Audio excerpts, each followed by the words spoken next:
اس وعدے کو خوب نبھایا۔ حضرت سعد ابن ربیع رضی اللہ تعالیٰ عنہ حضور پوچھتے ہیں میرا سعد مجھے نظر نہیں آ رہا، احد کی جنگ جب ختم ہوئی کہاں ہے میرا سعد؟ ایک انصاری صحابی بھاگتے ہوئے تشریف لے گئے، لاشوں کے بیچ میں جا کر آواز لگائی سعد کہاں ہو؟ حضور نے تمہیں یاد کیا ہے۔ سبحان اللہ، زندگی کا کبھی بڑا حسین موڑ آ جاتا ہے، سعد کی زندگی کا بھی بڑا حسین موڑ آیا، حضور یاد فرما رکھے گئے۔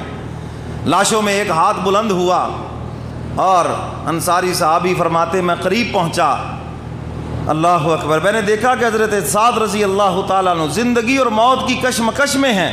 کہنے لگے اے انصاری صحابی چند سانسیں باقی ہیں، بس جاؤ حضور کی خدمت میں میرا سلام عرض کرنا اور حضور سے عرض کرنا ہم آپ کے مشکور ہیں، ہم آپ کے احسان مند ہیں کہ ہم بت پرست تھے، آپ نے ہمیں خدا پرست بنا دیا۔ ہم بتوں پہ جانیں لٹانے والے تھے، ان پہ مال لٹانے والے تھے، غیر اللہ کے نظر و نیازیں دینے والے تھے، آپ نے ہمیں خدا کا عاشق بنا دیا۔ اب ہم صرف خدا کے نام پہ لٹانے والے ہیں، اب ہم مولا کے عاشق ہیں، اب ہم صرف خدا کے نام پہ دیتے ہیں، جان بھی اسی کے نام پہ قربان ہے، مال بھی اسی کے نام پہ قربان ہے۔ حضور ہم آپ کے شکر گزار ہیں، یہ آپ کی تعلیمات کا صدقہ ہے۔ اور ساتھ ہی کہنے لگے انصاری جلدی کرو، جاؤ جا کے حضور کا دفاع کرو، کوئی حضور کو تکلیف نہ پہنچائے، کوئی حضور کو زخمی نہ، جلدی جاؤ، میری باتیں کیا سن رہے، حضور کی خدمت میں جا کے سلام عرض کر دو۔ حضور علیہ الصلوۃ والسلام کی خدمت میں سلام عرض کیا اور ساری باتیں بتائیں کہ حضرت سعد آپ کا شکریہ ادا کر رہے ہیں، حضور ہم آپ کے شکر گزار ہیں، آپ نے ہمیں خدا کا عاشق بنا دیا ہے۔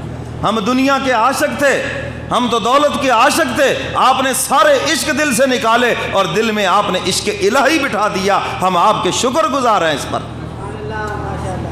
حضور نے جب یہ سنا بنفس نفیس تشریف لائے، آئے حضرت سعد کے پاس اور حضرت سعد کا سر حضور نے اپنے قدموں میں رکھا اور ہاتھ حضرت سعد کے ہاتھوں میں دے دیے اور حضرت سعد کی نگاہوں سے نگاہیں ملائیں، اور پتہ نہیں ان نگاہوں میں کیا کچھ کہا گیا اور کیا کچھ سنا گیا، الفاظ نہیں ہیں جس کو میں لفظوں میں بیان کروں، بس ایک لمحے کے لیے وہ حضور کو دیکھ رہے ہیں، حضور ان کی طرف دیکھ رہے ہیں، حضور کا اپنا رخ انور بھی زخمی ہے، خون سے میرے محبوب کا چہرہ انور شرابور ہے، اور اسی طرح وہ حضرت سعد کا چہرہ بھی خون لگا ہوا ہے۔ چند سیکنڈ وہ حضور کو دیکھتے رہے، حضور ان کو دیکھ رہے ہیں، اور اسی عالم میں ان کی روح ان کے جسم سے پرواز کر گئے۔ دنیا اٹھے گی قیامت کے دن، کوئی قرآن پڑھتا ہوا اٹھے گا، کوئی نماز پڑھتا ہوا اٹھے گا، وا سعد تیری عظمت پہ قربان جاؤں، تیرا سر میرے نبی کے قدموں میں ہوگا، ہاتھ حضور کے ہاتھوں میں ہوں گے، اور تیری نگاہیں رخ مصطفیٰ کے اوپر ہوں گی۔ جس نے جیسے دنیا چھوڑی ہے ویسے ہی اٹھے گا وہ۔ تو میرے محترم سامعین، حضرات صحابہ کرام نے تو اس وعدے کو خوب نبھایا، اور دنیا میں پھر جنت کے سرٹیفکیٹ لیے کہ نہیں لیے؟ جان بھی قربان کی، مال بھی قربان، اور کوئی پرواہ نہیں کی۔ حضور نے چندہ مانگا، ایک صحابی کے پاس کچھ بھی نہیں ہے، ساری رات ایک یہودی کی مزدوری کرتے رہے، اس کے باغ کو پانی دیتے رہے، اور صبح کو اجرت میں 2 کلو چھوارے ملے، کھجوریں ملی، خشک کھجوریں ملی 2 کلو، اور وہ 2 کلو کھجوریں لے کر حضور کی خدمت میں پہنچ گئے۔ نقد سودا جو ہے، جو کچھ پاس تھا لے کے آ گئے۔ جبریل امین وہی لے کے آئے، اللہ کے محبوب آپ کا یہ عاشق یہ ساری رات مزدوری کر کے 2 کلو یہ کھجوریں لے کے آیا ہے، اللہ نے اتنی برکت ڈالی ہے اس میں۔ حضور علیہ الصلوۃ والسلام نے فرمایا اس کو سارے مال کے اوپر بکھیر دیا جائے۔ ایک خاتون اپنے سر کے بال کاٹ کے لا رہی ہے، حضور نے فرمایا میں بالوں کو کیا کروں، مجھے تو نوجوان چاہیے، مجھے تو جہاد کے لیے گھوڑے چاہیے، مجھے تو مال چاہیے، اور تیرے بالوں کو کیا کروں؟ عرض کرتی اللہ کے محبوب آپ کی آواز دل نواز میرے کانوں میں پڑی، میں نے گھر میں چاروں طرف نظر دوڑائی، شوہر بھی وفات پا چکا ہے، کوئی نوجوان بیٹا نہیں، اور بیوگی کی زندگی گزار رہی ہوں، بیوہ ہوں مدینہ کی، تو میں نے کہا حضور کی آواز میرے کان میں پڑی ہے، گھر میں کوئی چیز نہیں تھی، اپنے سر کے بال کاٹ کے لے آئی ہوں۔ حضور نے فرمایا کیا کروں ان بالوں کو؟ اللہ کے محبوب اگر کسی صحابی کے پاس، کسی مجاہد کے پاس اور اس کی سواری کی نکیل نہ ہو، رسی نہ ہو، میرے بالوں کو رسی بنا لیا جائے، بل دے کے رسی بنا لیا جائے۔ یہ جذبہ ہے، کیوں کہ اللہ کے محبوب کی زبان سے یہ سن چکے ہیں، جان اور مال مولا کے لیے اور مولا کی بنائی ہوئی جنت تمہارے لیے ہے۔ 2 ماہ کا بچہ لے کے آگی خاتون، حضور لیجئے قربان، اس کو بھی شامل کر لیجئے۔ حضور نے فرمایا میں اس کو کیا کروں، یہ تو دودھ پیتا بچہ ہے، مجھے تو نوجوان چاہیے۔ عرض کیا اللہ کے محبوب بیٹے پہلے شہید ہو چکے، شوہر بھی شہید ہو چکا ہے، یہ شوہر کی آخری نشانی 2 ماہ کا بچہ ہے، آپ کی خدمت میں لے آئی ہوں۔ کسی صحابی کے پاس اگر تلوار کا وار روکنے کے لیے ڈھال نہ ہو، بطور ڈھال میرا بچہ اس کو دے دیا جائے، میرا یہ دودھ پیتا بچہ شہید ہو جائے گا، میں بھی کل قیامت کے دن سر فخر سے بلند کر کے کہوں گی مولا تیرے دین کے لیے، تیری محبت میں نے اپنا دودھ پیتا بچہ بھی قربان کیا ہے۔ یہ جذبہ ہے حضرات صحابہ کرام کا۔ میرے محترم سامعین، حضرات صحابہ کرام جب کبھی پریشان ہوتے بس حضور کے پاس آ جاتے، اللہ اکبر۔ صحابہ فرماتے ہیں کاروباری پریشانی ہوتی، گھریلو پریشانی ہوتی، کوئی کسی قسم کی بھی پریشانی ہوتی، ہم حضور کے پاس آ جاتے، وہ آ کر حضور کو اپنا دکھ سناتے۔ بعض صحابہ فرماتے ہیں ہم صرف حضور کو دیکھتے ہی تھے تو ہمارا دکھ ختم ہو جاتا تھا۔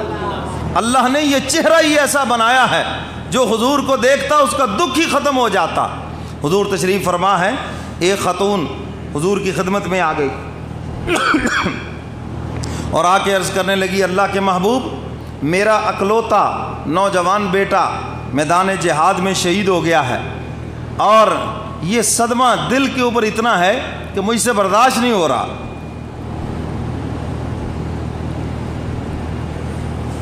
حضور علیہ الصلاۃ والسلام نے ارشاد فرمایا تو یہاں بیٹھی اپنے بیٹے کو رو رہی ہے اور تجھے پتا ہے تیرا بیٹا تو جنت کے مزے لوٹ رہا ہے، کہہ دو سبحان اللہ، ساتھ ہی کہہ دو ماشاءاللہ۔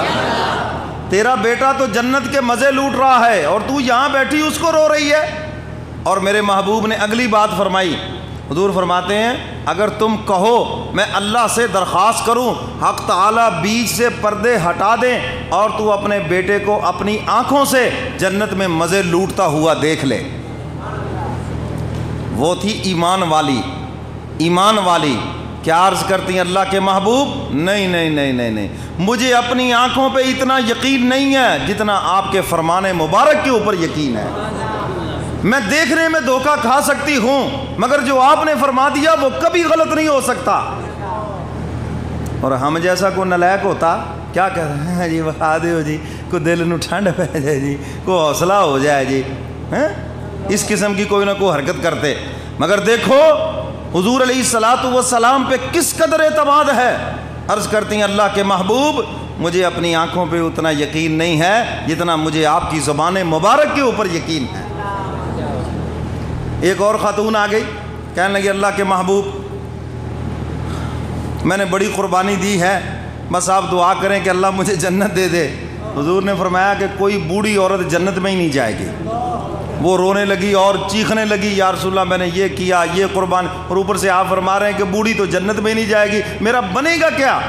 حضور نے فرمایا سن تو لو، سن تو لو، تم بڑھاپے کے ساتھ جنت میں نہیں جاؤ گی، بڑھاپا ختم ہو جائے گا، جوانی میں جنت میں جاؤ گی، جوان ہو کے جاؤ گی جنت میں۔ حضور کے پاس روتے ہوئے آئے اور حضور نے ایسی بات فرمائی، خوش ہو کے چلے گئے۔ اور یہی میرے محبوب کی تعلیمات ہیں، کوئی آپ کے پاس غم زدہ آئے اس کی دل جوئی کریں، نہ کہ ڈوبے ہوئے کو اور بھی ڈبو دیں۔ بعضے جو ہے نا جی وہ ایسی ان کی فطرت ہوتی ہے، شیطنت ہوتی ہے کہ جان بوجھ کے اس کو اور ڈرا رہے، اوہ یہ ہو گیا وہ ہو گیا، ہیں بجائے حوصلہ دینے کے اور اس کو پاؤں سے نکال دیں گے۔ کیوں جی ایسے ہوتا ہے نہیں ہوتا؟ بعض ڈاکٹروں کو بھی ہم نے دیکھا وہ ایسی عطا کر بڑی نامراد مرض ہے۔ بھئی مرض ہے کون سی نامراد؟ یہ کیا عجیب بات ہے؟ تم نے حوصلہ دینا ہے مریض کو یا اور تم نے ڈرا دینا ہے؟ تمہیں تو یہ کہنا چاہیے حق تعالیٰ شفا دینے والے ہیں، تم سے بڑے بڑے مریض آئے وہ ٹھیک ہو کے چلے گئے اور تم کیا کچھ بھی نہیں ہو؟ تمہارے اس حوصلے سے آدھی مرض دور ہو جائے گی، آدھا غم دور ہو جائے گا، مگر بجائے اس کے کہ ہم کسی کا غم دور کریں اور غم زدہ کرتے، تماشا دیکھتے ہیں وہاں بیٹھ کر۔ اور یاد رکھو حدیث مبارکہ میں ہے من ضحک ضحک، جو کسی کے اوپر ہنستا ہے پھر اس کے اوپر بھی ہنسا جاتا ہے۔ اس کے لیے بھی اللہ یہی ماحول بناتے ہیں، جو کسی تکلیف کے اوپر ہنستا ہے، کسی کے غم کے اوپر ہنستا ہے، اللہ اس کا غم تو دور کر دیتے ہیں، مگر اس کو کسی مصیبت میں